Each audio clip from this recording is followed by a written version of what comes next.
ఇది గంగవాయిల్ అండి. గంగవాయిల్ కానీ, గోంగూర కానీ, చుక్కకూర కానీ, పాలకూర కానీ, తోటకూర కానీ ఇలా కాడలతో ఉన్నప్పుడు తీసుకొని వీటిని ఆకులు సపరేట్ చేసేసి ఈ వేర్లు ఉన్నాయి చూసారా, ఈ వేర్లని నాటుకుంటే మళ్ళీ వస్తాయి, గింజలు కొనే పని లేకుండా. ఇలా ఒక్కొక్క కాడ తీసుకొని ఆకుల్ని తీసేసి కాడని పక్కన పెట్టేసుకోవాలి. ఇలా ఆకులన్నీ తీసేసిన తర్వాత కాడలన్నీ నాటుకోవాలి. కొన్ని రోజుల తర్వాత ఆకులు వస్తాయి. 1 ఫిబ్రవరి అండి, చిగుర్లు వచ్చినాక చూపిస్తాను.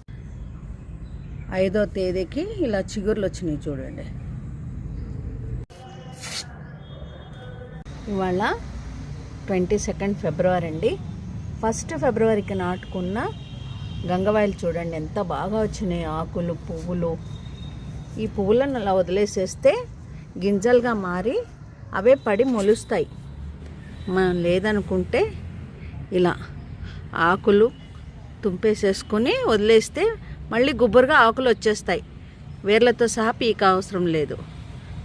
ఇలా గింజలు కొనే పని లేకుండా ఆకుకూరలను పెంచుకోవచ్చు. Thank you.